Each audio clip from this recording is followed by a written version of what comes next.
الحمد لله نحمده ونستعينه ونستغفره ونؤمن به ونتوكل عليه ونعوذ بالله من شرور أنفسنا ومن سيئات أعمالنا من يهده الله فلا مضل له ومن يضلله فلا هادي له ونشهد أن لا إله إلا الله وحده لا شريك له ونشهد أن سيدنا وشفيعنا ومولانا محمدا عبده ورسوله أما بعد فقد قال الله تبارك وتعالى في كلامه المجيد والفرقان الحميد أعوذ بالله من الشيطان الرجيم بسم الله الرحمن الرحيم إن الله وملائكته يصلون على النبي يا أيها الذين آمنوا صلوا عليه وسلموا تسليما سيدنا مولانا محمد وعلى آل سيدنا مولانا محمد وبارك وسلم. الصلاة والسلام عليك يا رسول الله وعلى آلك وأصحابك يا حبيب الله. الصلاة والسلام عليك يا شفيع المذنبين وعلى آلك وأصحابك يا رحمة للعالمين. آپ میں سے اکثر لوگ جانتے ہیں ربیع الاول شریف کا مہینہ بھی اختتام پذیر ہو رہا ہے، آخری تاریخیں ہیں اس کی، اور ربیع الاول کے شروع سے ہی ہمارا موضوع تذکرہ مصطفیٰ اور ذکر مصطفیٰ صلی اللہ تعالیٰ علیہ وآلہ وسلم کے حوالے سے چل رہا ہے. پچھلا جمعہ میں یہاں پر نہیں تھا، سنہری مسجد پشاور صدر میں پڑھانا تھا، وہاں پڑھایا تھا، تو اسی سلسلے کو انشاءاللہ آگے بڑھائیں گے جو پیچھے سے ہمارا موضوع چلتا آ رہا ہے. حضور علیہ الصلوۃ والسلام کا ذکر اور اللہ کا ذکر، یہی دونوں سب سے بڑے ذکر ہیں.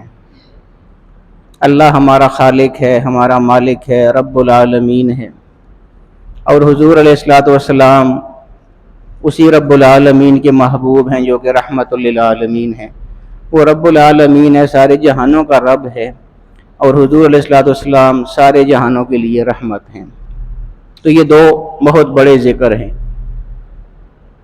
اب کچھ ذکر ایسے ہیں جو اللہ رب العالمین کے ساتھ خاص ہیں. مثلا اللہ اکبر، یہ اللہ رب العالمین کی بڑائی بیان کرنا ہے، یہ اللہ کا ذکر ہے. اسی طرح سبحان اللہ، الحمدللہ، یہ سارے اللہ کے ذکر ہیں. اللہ کی حمد، اللہ کی تعریف بیان کرنا، سبحان اللہ، اللہ کی پاکی بیان کرنا، اللہ پاک ہے. تسبیح، سبحان اللہ کوئی تسبیح بھی کہا جاتا ہے. تسبیح کا مطلب سبحان اللہ کہنا، تحمید کا مطلب الحمدللہ کہنا، تکبیر کا مطلب اللہ اکبر کہنا. تو یہ اللہ تعالیٰ کی حمد، بڑائی اور پاکی بیان کرنا، یہ اللہ کا ذکر ہوتا ہے. حضور علیہ الصلوۃ والسلام کا ذکر بھی الگ طریقے سے ہو سکتا ہے، لیکن یہ بہت اللہ رب العالمین نے خاص اہتمام فرمایا ہے. اور کیا کیا عجیب علماء حکمتیں بیان فرماتے ہیں، کیا کیا عجیب ان چیزوں میں نکات ہوتے ہیں. یہ آپ سمجھ لیں گے، یہ لفظ نکات ہوتا ہے، یعنی نقطہ کی جمع جو ہوتا ہے اس کو نکات کہتے ہیں. اکثر میں دیکھتا ہوں تقریر والے خطبہ حضرات بھی نکات کہتے رہتے ہیں. وہ نکات، نقطہ جو ہوتا ہے نا، قرآن کا نقطہ، کسی لفظ پہ جو نقطہ پڑا ہوا ہوتا ہے اس کی جمع نکات ہوتی ہے. ایک ہوتا ہے نقطہ کش والے کاف کے ساتھ، یعنی کوئی پوائنٹ، نقطہ پوائنٹ کے معنی میں جو استعمال ہوتا ہے، اس کی جمع نکات نہیں ہوتی بلکہ نکات ہوتی ہے. تو اکثر لوگ اس کو بھی نکات ہی پڑھتے رہتے ہیں. بہرحال اللہ پاک نے عجیب عجیب انداز اختیار فرمائے ہیں اپنے ذکر کے اور حضور علیہ الصلوۃ والسلام کے ذکر کے. تو علماء فرماتے ہیں کہ کچھ ذکر تو ایسے ہیں کہ جو اللہ رب العالمین کے ساتھ خاص ہیں، جیسے میں نے آپ کو بتایا سبحان اللہ، الحمدللہ وغیرہ، اور کچھ ایسے ہیں جو حضور علیہ الصلوۃ والسلام کے ساتھ خاص ہیں. لیکن درود شریف یہ ایسا ذکر ہے کہ اس میں اللہ پاک نے دونوں کو جمع کر دیا ہے. یہ درود شریف کی عجیب شان دیکھیے آپ. یعنی سبحان اللہ جب ہم کہتے ہیں کہ اللہ پاک ہے، تو اس میں اللہ رب العالمین کی تو تعریف ہو رہی ہے، اللہ کا ذکر تو ہو رہا ہے، لیکن حضور کا ذکر نہیں ہو رہا. لیکن جب ہم درود پڑھتے ہیں تو اس میں حضور کا ذکر بھی ہوگا اور اللہ کا ذکر بھی ہوگا. اس کی وجہ یہ ہے کہ جب ہم آغاز ہی کریں گے درود کا تو اللہم کہیں گے کہ اے اللہ کا بھی ذکر آ گیا اور پھر آگے حضور پر درود بھیجنا ہے تو حضور کا ذکر بھی آ گیا. تو یہ دونوں چیزیں ایک ہی چیز میں اللہ پاک نے شامل فرما دی ہیں, اللہ کا ذکر بھی اور رسول کا ذکر بھی. فسبح بحمد ربک, آپ اپنے رب کی تسبیح کیجئے. قرآن کریم میں اللہ پاک حضور علیہ السلام سے فرماتا ہے فسبح بحمد ربک, اپنے رب کی حمد بیان کیجئے, تعریف کیجئے, تسبیح کیجئے. اسی طرح وربک فکبر, اپنے رب کی بڑائی بیان کیجئے. یہ رب کی بڑائی بیان کیجئے حضور علیہ السلام کی کو بھی حکم ہے اور ہم سب کو بھی حکم ہے. تو اللہ رب العالمین نے حضور علیہ السلام کو یہ حکم فرمایا ہے. اور دوسری بات یہ ہے کہ اللہ رب العالمین نے ہم کو بھی حکم دیا ہے کہ حضور علیہ السلام پر درود بھیجنا ہے. آپ لوگوں نے تمام اہل ایمان کو حکم ہے یا ایھا الذین آمنوا صلوا علیہ وسلموا تسلیما, جو آیت میں نے ابھی آپ کے سامنے پڑھی ہے. تو علماء فرماتے ہیں کہ اگر اللہ پاک نے یہی حکم دینا تھا کہ حضور پر ایمان والے درود پڑھیں یا رحمتیں بھیجیں تو اس کے لیے تو اتنا کافی تھا کہ یا ایھا الذین آمنوا صلوا علیہ وسلموا تسلیما, ایمان والوں ان پر درود بھی بھیجو اور سلام بھی بھیجو. اللہ تعالیٰ نے اس آیت میں کیا خاص اہتمام فرمایا ہے کہ باقی ساری چیزیں وَرَبَّكَ فَكَبِّرْ فَسَبِّحْ بِحَمْدِ رَبِّكَ, جو حضور کو احکام اللہ پاک کی جانب سے آئے ہیں ان میں اللہ رب العالمین نے کسی چیز کے لیے بھی اپنا تذکرہ ساتھ نہیں فرمایا ہے. یعنی وہ حضور نے تسبیح کرنی ہے, ہم لوگوں نے کرنی ہے, اللہ نے تسبیح نہیں کرنی ہے, اللہ نے تکبیر نہیں کہنی ہے, اللہ نے تحمید نہیں کہنی ہے. لیکن جب حضور علیہ السلام پر رحمت کی باری آئی تو صرف یہ حکم نہیں دیا کہ ان پر درود بھیجنا ہے, بلکہ اس سے پہلے یہ بتایا کہ اس لیے بھیجنا ہے کہ میں بھی بھیج رہا ہوں اور میرے سارے ملائکہ بھی ان پر درود بھیج رہے ہیں, لہٰذا ایمان والو تم نے بھی ان پر درود بھیجنا.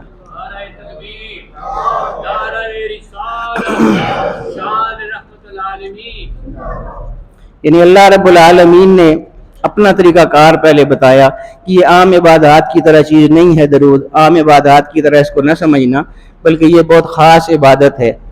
اور ہمیں حکم ہوا کہ درود پڑھو حضور علیہ السلام پر, سلام پڑھو. اور ایسے انداز میں دیکھیے قرآن کریم کے آپ الفاظ کو دیکھیے کہ صلو علیہ, ان پر رحمتیں بھی بھیجو ایمان والو, وسلمو, اور ان پر سلام بھی بھیجو. صرف اتنا نہیں فرمایا, آگے فرمایا تسلیما, ایسا سلام بھیجنا کہ پتہ چلے کسی نے سلام بھیجا ہے. تسلیما کا مطلب یہ ہے کہ مکمل طور پہ جو عمدہ ترین سلام بھیج سکتے ہو وہ سلام بھیجنا حضور علیہ السلام پر. تو علماء فرماتے ہیں کہ اس میں دو تین چیزیں بڑی عجیب ہیں. ایک تو یہ ہے کہ جو رحمت کا اللہ پاک نے حکم فرمایا ہے کہ درود کا معنی رحمت, کہ درود بھیجو تم, اور اللہ بھی بھیجتا ہے درود, رحمتیں بھیجتا ہے. تو علماء فرماتے ہیں کہ ہمارے پاس رحمتیں نہیں ہوتی ہیں, جبکہ اللہ پاک نے ہم کو حکم فرمایا ہے کہ تم درود بھیجو ان پر. تو ہمارے پاس جب رحمتیں ہیں ہی نہیں ہیں تو ہم کیسے ان پر بھیجیں. بلکہ یہاں تک علماء فرماتے ہیں کہ ملائکہ کے پاس بھی رحمتیں نہیں ہوتی ہیں, رحمت صرف اللہ کے پاس ہوتی ہے. ملائکہ لے کے آتے ہیں, ہوتی اللہ کے پاس ہے, صرف اللہ کے پاس رحمت ہوتی ہے. السلام علیکم ورحمۃ اللہ, اللہ کی رحمت وہ اللہ کے پاس ہوتی ہے, وہ کسی اور کے پاس نہیں ہوتی ہے, نہ ہمارے پاس ہوتی ہے, نہ ملائکہ کے پاس ہوتی ہے. صرف اللہ رب العالمین کے پاس رحمت ہوتی ہے. تو وہ فرشتے لے کے آتے ہیں, تو ان کا درود پڑھنا یہ ہے کہ وہ اللہ کی رحمتیں لے کے آتے ہیں, اور ہمارا رحمت بھیجنا یہ ہے کہ ہم اللہ سے دعا مانگتے ہیں کہ باری تعالیٰ تو ان پر رحمت نازل فرما. ہمیں تو معلوم ہی نہیں ہے ان کی شان اور عظمت جو ہے حضور علیہ السلام سے, اس سے تو ہم لوگ آگاہ ہی نہیں ہے کہ ان کی کیسی عظمت اور شان ہے. لیکن باری تعالیٰ تو ان کی عظمت اور شان سے واقف ہے, اس لیے باری تعالیٰ تو ان کی شان اور عظمت کو جو سمجھنے والا ہے ان کی شان کے مطابق باری تعالیٰ تو ان پر ہماری طرف سے بھی رحمت نازل فرما اور اپنی طرف سے بھی رحمت نازل فرما. مجھے ابھی ایک بات یاد آئی ہے, اسی حوالے سے بڑی خوبصورت بات ہے. بڑے حضرت معظم رحمۃ اللہ تعالی علیہ میرے دادا جان, بڑے لوگوں کی واقعی بڑی باتیں ہوتی ہیں. ہم لوگ جو قربانی کرتے ہیں خانقاہ شریف میں, تو اس کے ہمارے گھر کے ساتھ حصے ہوتے ہیں, بڑا جانور کو خریدتے ہیں. تو بڑے حضرت صاحب جو ہے ان کا یہ معمول تھا کہ وہ ان 7 حصوں میں 6 حصے گھر کے رکھتے تھے بڑے حضرت صاحب, جن کا یہ مزار ہے، 6 حصے گھر کے رکھتے تھے اس گائے میں یا بڑے جانور میں جو بھی ہوتا تھا، ایک حصہ حضور علیہ الصلوۃ والسلام کی طرف سے رکھتے تھے۔ میرے والد صاحب موجودہ حضرت صاحب جو ہیں یہ فرماتے ہیں کہ ایک دفعہ میں نے ان سے عرض کی کہ جی یہ حضور علیہ الصلوۃ والسلام کا مقام اور مرتبہ تو بہت زیادہ ہے، تو ہم اپنے والے جانور میں ان کی کوئی شامل کر لیتے ہیں، ان کے لیے تو الگ ایک خوبصورت دمبا ہم کو خریدنا چاہیے، خاص اہتمام ہونا چاہیے۔ حضور علیہ الصلوۃ والسلام یہ اپنے ساتھ ایسے ہم گھر کے کر لیا کریں، اور ان کے لیے ایک الگ سے دمبا اچھا خاصا تگڑا تازہ لے کے تو وہ حضور علیہ الصلوۃ والسلام کے لیے ہم قربانی کیا کریں۔ تو یہ موجودہ حضرت صاحب فرماتے ہیں کہ بڑے حضرت صاحب نے فرمایا کہ ٹھیک ہے، اگر تمہاری خواہش ہے تو آئندہ اس طرح کیا کریں گے۔ وہ حضرت صاحب فرماتے ہیں کہ آئندہ سال ایسے ہی کیا، ہم نے اپنے ساتھ ایسے گھر کے پورے کر لیے بڑے جانور میں، اور حضور علیہ الصلوۃ والسلام کے لیے الگ دمبا خرید لیا، قربانی ہو گئی۔ حضرت صاحب فرماتے ہیں کہ مجھے بعد میں بڑے حضرت صاحب نے کہا کہ میں نا دمبا تے کر چھڑیا حضور علیہ الصلوۃ والسلام واسطے الگ، پر ایک جو پتہ لگ سی کہ اصل یہ اپنی قربانی قبول ہوئی ہے یا نہیں ہوئی۔ وہ تو اصل حصے بڑے ہمارا جو 7 حصوں والا جانور ہوتا تھا اس میں جب حضور کا حصہ ہوتا تھا تو ہماری قبول نہ بھی ہوتی، لیکن اس حضور کے حصے سے تو اس نے قبول ہونا تھا نا، تو ساتھ ہماری بھی قبول ہو جاتی ہے۔ تو اب حضور کا تو الگ کر دیا ہے، تو پتہ نہیں ہماری قبول ہوئی ہوگی کہ نہیں ہوئی ہو۔ تو مجھے یہ بات اس لیے یاد آ گئی کہ یہ علماء فرماتے ہیں کہ ہماری رحمتیں جو ہیں وہ کوئی پتہ نہیں ہے کہ قابل قبول ہے یا نہیں ہے، ہماری عبادتوں کا کوئی پتہ نہیں ہے قابل قبول ہے کہ نہیں، ہم جو نمازیں پڑھتے ہیں جو حج کرتے ہیں ان کا پتہ نہیں ہے کہ وہ قبول بھی ہوتی ہیں بارگاہ میں کہ نہیں۔ تو علماء فرماتے ہیں کہ ہم جو اپنی رحمتیں بھیجتے ہیں تو ہماری رحمتیں کوئی پتہ نہیں ہے کہ قبول ہوں گی یا نہیں، لیکن یہ تو پتہ ہے نا کہ اللہ بھی رحمتیں بھیج رہا ہے اور ملائکہ بھی بھیج رہے ہیں، تو ہماری جیسی بھی رحمتیں ہیں کمزور سی، اللہ کی رحمتوں میں جب لپٹ کے جائیں گے تو ہماری رحمتیں بھی حضور علیہ الصلوۃ والسلام تک پہنچ جائیں گے۔ نعرہ تکبیر، نعرہ رسالت، قبلہ حضرت صاحب۔ فیضان صدریہ، فیضان صدریہ۔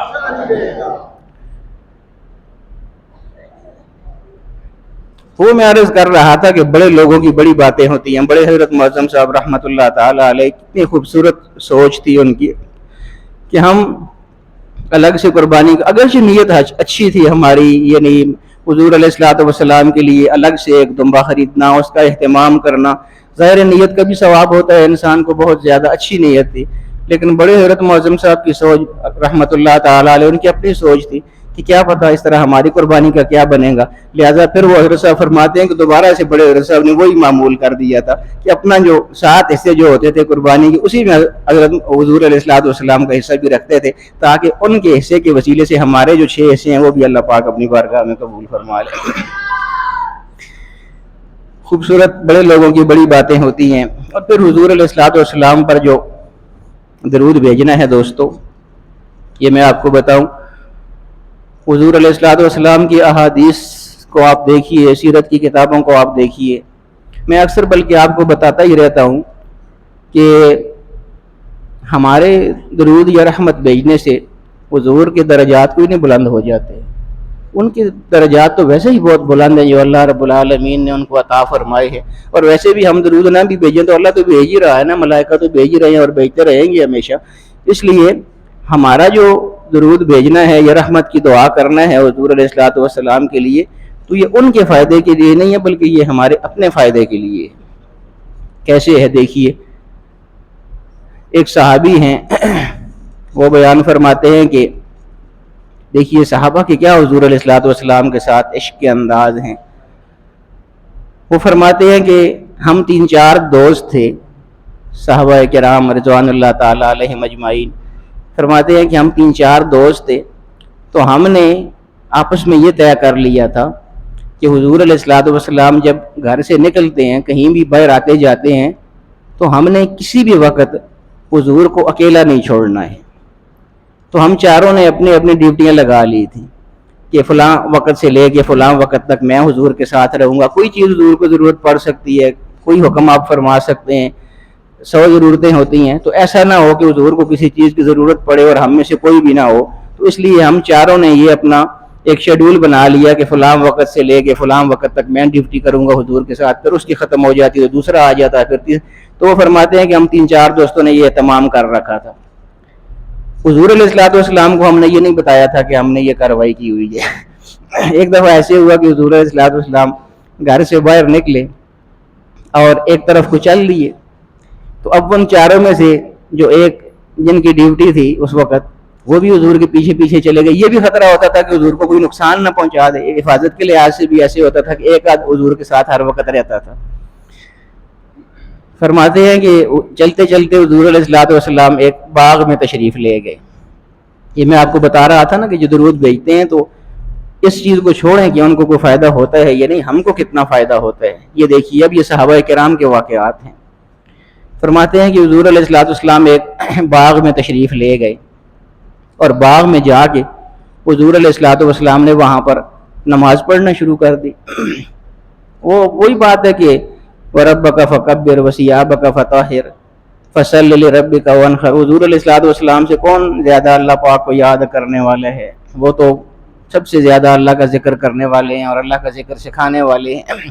فرماتے ہیں کہ حضور نے وہاں نماز پڑھنی شروع کی تو حضور کی ویسے ہی نماز ہی بہت زیادہ لمبی ہوتی تھی۔ حضور جب سجدے میں گئے تو اب حضور سجدے سے اٹھ ہی نہیں رہے ہیں، اتنا لمبا سجدہ کر رہے ہیں، سجدہ کیے ہوئے ہیں، پڑھ رہے ہیں سبحان ربی الاعلیٰ، پڑھتے جا رہے ہیں، اتنا لمبا سجدہ وہ صحابی فرماتے ہیں حضور نے کیا کہ میں ڈر گیا کہ شاید حضور کا وصال ہو گیا ہے۔ تو ایسے سجدے حضور علیہ الصلوۃ والسلام کیا کرتے تھے، اکثر کیا کرتے تھے، بلکہ حضرت مائی عائشہ صدیقہ رضی اللہ تعالی عنہا وسلام اللہ علیہ حضور کی زوجہ محترمہ ہیں، وہ فرماتی ہیں کہ ایک دفعہ حضور علیہ الصلوۃ والسلام نے ایسا ہی سجدہ گھر میں کیا تھا، بہت لمبا سجدہ، بہت لمبا جب ہو گیا سجدہ تو میں بھی ڈر گئی کہ شاید حضور علیہ الصلوۃ والسلام انتقال فرما چکے ہیں، وصال فرما چکے ہیں۔ تو وہ تو چونکہ زوجہ مطہرہ تھی نا، وہ تو بے تکلفی کر سکتی تھی، تو وہ فرماتی ہیں کہ جب بہت ہی زیادہ لمبا ہو گیا اور میں ڈر گئی تو میں نے سجدے میں حضور علیہ الصلوۃ والسلام کے پاؤں کے انگوٹھے کو پکڑ کے ہلایا کہ دیکھوں کوئی حرکت ہوتی ہے کہ نہیں، تو حضور نے انگلی ہلائی تو مجھے پتہ چلا کہ نہیں یہاں پر موجود ہے۔ لیکن یہ تو زوجہ مطہرہ تھی، یہ تو ایسی بے تکلفی کر سکتے تھے۔ وہ جو صحابی باغ میں بیٹھے ہوئے حضور کو دیکھ رہے وہ تو ایسے نہیں کر سکتے تھے ادب کی وجہ سے۔ وہ فرماتے ہیں کہ مجھے اور تو کوئی سمجھ نہ آئی تو میں رونے لگ گیا، وہاں بیٹھ کے داڑے مار مار کے وہ رونے لگ گئے۔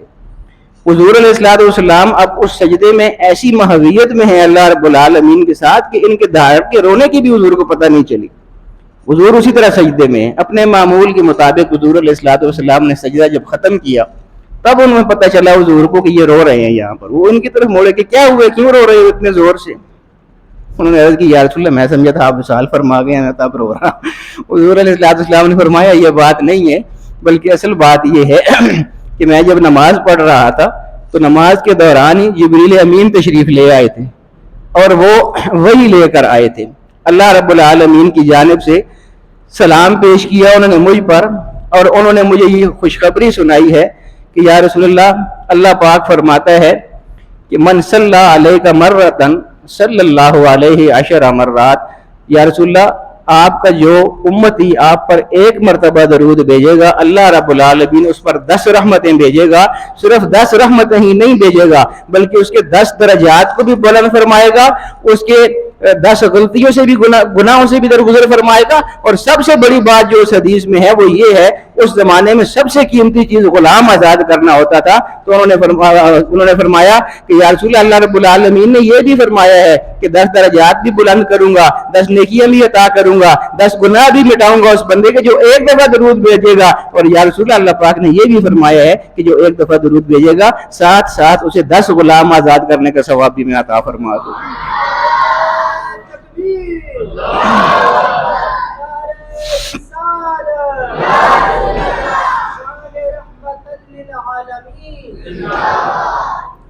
تو یہ میں عرض کر رہا تھا کہ وہ ان پر جو رحمتیں ہم بھیجتے ہیں، ان پر جو درود بھیجتے ہیں، وہ حضور علیہ الصلوۃ والسلام کو فائدہ پہنچتا ہے نہیں پہنچتا ہے وہ ہم جانتے نہیں ہیں، لیکن یہ یقینی بات ہے کہ ہم کو فائدہ پہنچتا ہے۔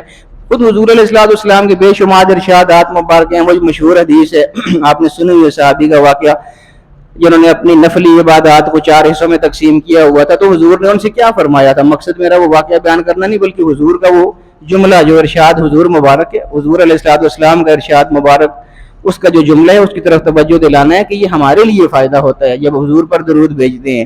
وہ صحابی حضور کی بارگاہ میں حاضر ہوئے تو انہوں نے عرض کی تھی کہ یا رسول اللہ، میں نے اپنے جو نفلی عبادات کے معمولات ہیں، یہ جتنا میں وقت دیتا ہوں نفلی عبادات کو، تو وہ سارا وقت میں نے اس طرح تقسیم کیا ہوا ہے کہ اس کو 4 حصوں میں نے تقسیم کیا ہے عبادات کا وقت۔ اور اس میں یاد رکھیں یہ نفلی عبادات کی بات ہوتی ہے، ایسا نہیں کہ انہوں نے ضروری کام کرنے چھوڑ دیے تھے، کاروبار کرنا چھوڑ دیا تھا اور ہر وقت حضور پر درودی بھیجتے رہتے تھے، نہ کوئی نماز پڑھ، یہ بات نہیں۔ جو نفلی عبادات کا وقت انہوں نے مخصوص کیا ہوا تھا 24 گھنٹوں میں، مثال کے طور پر 4 گھنٹے وہ مجموعی طور پر نفلی عبادات کرتے تھے، تو مقصد یہ ہے کہ ان 4 گھنٹوں میں جو میں نے مخصوص کیے ہیں آپ تمام نفلی عبادات کرنے کے لیے، ان میں سے میں یا رسول اللہ ایسے کرتا ہوں، مثال کے طور پر اگر 4 گھنٹے ہیں سمجھنے کے لیے، تو 3 گھنٹے میں اپنی جتنے بھی نفلی عبادات ہیں ساری وہ کرتا ہوں، اور 1 گھنٹہ صرف اور صرف آپ پر بیٹھ کے درود بھیجتا رہتا ہوں۔ تو حضور علیہ الصلوۃ والسلام بہت خوش ہوئے تھے، لیکن حضور نے فرمایا کیا تھا؟ فرمایا تھا کہ بہت اچھی بات ہے، 4 گھنٹوں میں سے یا جتنا بھی وہ وقت ہے 1/4 حصہ وہ تم مجھ پر درود بھیجتے رہتے ہو، لیکن فرمایا ان زدت فہو خیر لک، درود کی مقدار اگر بڑھا دو تو یہ نہیں فرمایا میرے لیے اچھا ہوگا، فرمایا تمہارے لیے یہ زیادہ اچھا ہو جائے گا۔ وہ صحابی فرماتے ہیں کہ یا رسول اللہ میں ایسے کرتا ہوں کہ آدھا وقت کر لیتا ہوں، مثال کے طور پر 4 گھنٹے ہیں تو باقی جتنے بھی نفلی عبادات ہیں وہ 2 گھنٹے کرتا رہوں گا، اور 2 گھنٹے صرف بیٹھ کے آپ پر درود بھیجتا رہوں گا۔ یہ زیادہ اچھی بات تھی۔ حضور علیہ الصلوۃ والسلام مسکرائے اور فرمایا کہ یہ اس پہلے سے زیادہ اچھی بات ہے، لیکن پھر بھی ان زدت فہو خیر لک، اگر اس سے بھی زیادہ کرو درود کی مقدار تو یہ تمہارے لیے اور زیادہ اچھا ہوگا۔ تو وہ فرماتے ہیں کہ یا رسول اللہ میں ایسے کر لیتا ہوں کہ 3 حصے جو ہیں، 1 حصہ ساری نفلی عبادات کروں گا اور 3 حصے آپ پر درود بھیجتا رہوں گا۔ اب 1 ہی گھنٹہ رہ گیا ہے، باقی ساری نفلی عبادات کے لیے 3 گھنٹے تو درود کے لیے وقف کر دیے انہوں نے۔ حضور علیہ الصلوۃ والسلام پھر مسکرائے اور فرمایا یہ پہلی دونوں صورتوں سے بہتر ہے، لیکن ان زدت فہو خیر لک، اس سے بھی اگر زیادہ کر دو تمہارے لیے اور زیادہ اچھا ہوگا۔ صحابی عرض کرتے ہیں کہ یا رسول اللہ 4 ہی گھنٹے ہیں، پھر 4 کے 4 گھنٹے کوئی نفلی عبادت اور نہ کروں، صرف اور صرف 4 گھنٹے آپ پر درود ہی بھیجتا رہوں۔ حضور نے فرمایا یہ جتنی بھی پہلی صورتیں بیان کی ہیں تم نے ان سب سے بہتر ہے، اور اگر ایسا تم نے کر لیا کہ ہم وقت مجھ پر درود بھیجتے رہے تو پھر کیا ہوگا؟ اذن یکشف ہمک ویدفع کربک، اگر تم نے یہ کر لیا تمہاری ہر پریشانی دور ہو جائے گی، ہر غم دور ہو جائے گا، اور کوئی ایسی پریشانی باقی نہیں رہے گی جو تمہیں تنگ کر سکے۔ وہ یعنی ہر وقت درود حضور علیہ الصلوۃ والسلام پر۔ حضرت صاحب کی نعت کا ایک شعر مجھے یاد آ گیا ہے، وہ کیا حضور نے فرمایا تھا کہ اگر ایسا کر لو گے تو اذن یکشف ہمک ویدفع کربک، ہر غم دور ہو جائے گا، ہر پریشانی ہر تکلیف دور ہو جائے گی۔ تو اسی حدیث کو مد نظر رکھتے ہوئے غالباً حضرت صاحب نے وہ نعت کا شعر تحریر فرمایا تھا، نہ غم نیڑے آوے نہ دکھ اس سے پہنچے، نہ غم نے وہی غم والی بات، دکھ والی بات جو حضور نے فرمائی ہے کہ کوئی دکھ باقی نہیں رہے گا، کوئی غم باقی نہیں رہے گا۔ نہ غم نیڑے آوے نہ دکھ اس سے پہنچے، کساں جڑا روز بھیجے دروداں دی ڈالی، جڑا روز بھیجے دروداں دی ڈالی۔ تو جو درودوں کی ڈالی روز بھیج دیتے ہیں حضور علیہ الصلوۃ والسلام پر، ان پر نہ کوئی غم آتا ہے اور نہ کوئی تکلیف باقی رہتی ہے ان کے لیے۔ تو اللہ رب العالمین ہمیں اسی طرح حضور علیہ الصلوۃ والسلام کے ساتھ یہ جو ہمارا عقیدت کا رشتہ ہے، جذبات کا رشتہ ہے، عشق کا رشتہ ہے، پیار کا رشتہ ہے، اللہ تعالیٰ ہمیشہ اس کو سلامت رکھے، اور اسی طرح عقیدت کے ساتھ حضور علیہ الصلوۃ والسلام کے تذکرے کرنے کی توفیق عطا فرمائے۔ وآخر دعوانا الحمدللہ رب العالمین۔